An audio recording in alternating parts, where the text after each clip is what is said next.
Well, good morning, my friend. It is Tuesday morning, November the 16th. Welcome to the Pastor's Podcast. Good to have you along this Tuesday morning. Always good to be back in the office, of course, after Monday, getting the week going. Soul winning last night. Was able to meet a man about my age, a young man about my age, 53 years young, and I'm out walking his dog. Was able to lead him to Christ. He's a vet and works over. He's actually a civil servant as well, and good to meet him and be able to lead him to Christ. Hope to have him on church on Sunday. Always good to be able to get out and tell somebody about Jesus. Today is warming up here, Oklahoma City. It excites me. Probably get out some this afternoon. People be walking around and be able to lead someone to Christ, hopefully again today. Always look forward to doing that. Thanksgiving's right around the corner, my friend. This Sunday is the last Sunday right before Thanksgiving. You ought to be in church on this Sunday. Every Sunday you ought to be in church. This Sunday, oh my word. Thanksgiving's about the Lord. And we need to make sure that we're always in church, giving thanks to the Lord for what he's done for us. And I think that would be a wonderful thing if everybody made sure that they are in church this Sunday. I want to read to you this morning from John chapter 8 and verse 6. The scripture says, "This they said, tempting him, that they might have to accuse him. But Jesus stooped down and with his finger wrote on the ground as though he heard them not." Now, Jesus' response to accusation and gossip, it's classic. The scribes and Pharisees brought a woman to Jesus who they supposedly said was caught in the very act of adultery. They asked Jesus if they should stone this woman as the law demanded. Now, instead of answering these fools, and that's what they were, which he could have easily done and made them look foolish, instead, he did something else. He knelt down to the ground and began to write on the ground as if he never heard them. Jesus understood that the loudest answer to criticism and gossip is this. Ready? No answer. He understood that the loudest condemnation to criticism and gossip is just to continue doing right. Jesus knew that they wanted to take his answer and twist it. That is why he knew that it didn't matter how he answered, because it would have never sufficed this crowd. The intent of this crowd was to destroy Jesus. That was their intent, their evil intent. And he understood that you cannot cast your pearl before the swine. Now, if you serve the Lord long enough, my friend, you're going to find yourself having enemies who want to destroy you, just like they wanted to destroy Jesus. Now, these enemies, and many of them, sadly, are religious people, will attack and gossip with the hope that they can get you to respond. Now, I've learned in my ministry that it doesn't matter what you say. Lazy and self-righteous critics are not looking for an answer. They're looking to destroy you because of their evil heart. They'll start web pages and social media sites, and they'll do everything they can to destroy you, only revealing their evil heart. Now, when this happens, there's three times that you need to learn to be silent. First, be silent to gossip. When people begin to gossip, you need to act as if you never heard the gossip.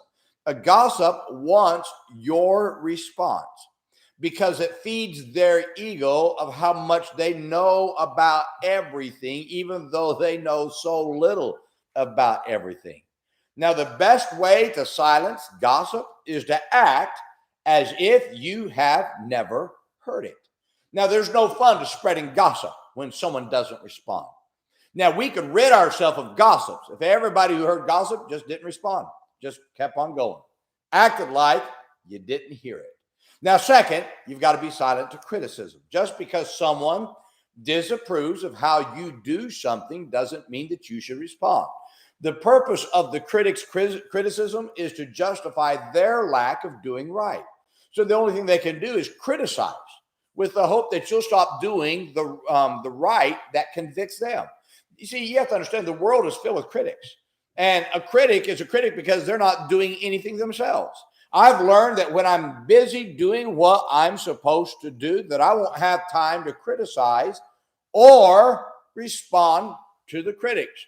I've had several critics in my lifetime and in my ministry, unfortunately.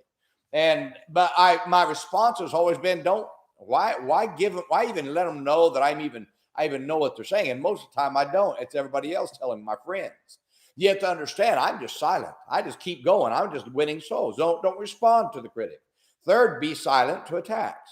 I know the hardest thing to do when people attack you is to stay silent.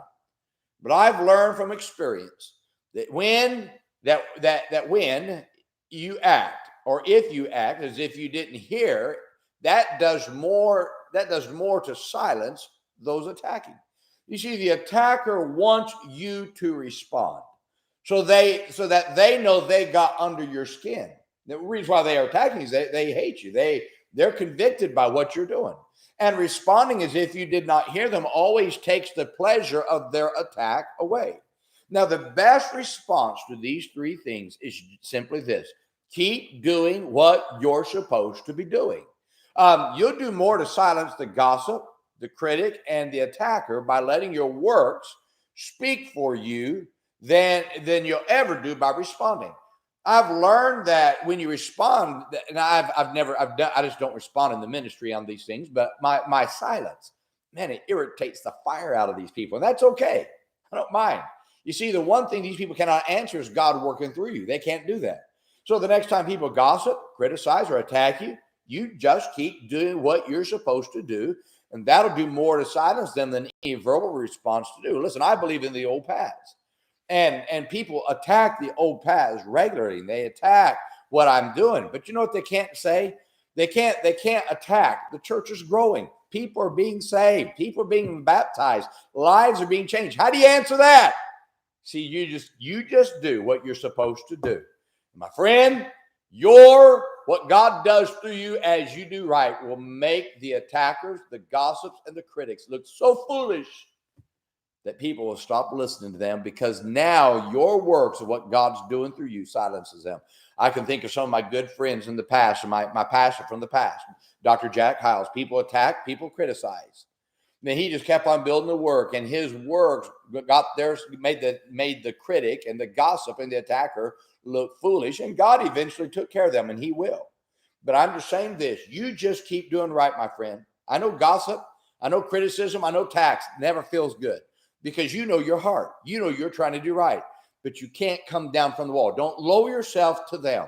Don't lower yourself to their evil. You just keep going soul winning. Keep building your bus route. Keep building your Sunday school class. Keep building your church. Don't worry about them. You do right. My friend, I promise you, your works will make them look foolish. Oh, I hope this is a help to you today. My friend, remember today, be good to everybody. Everybody's having a tough time. Have a great day, my friend.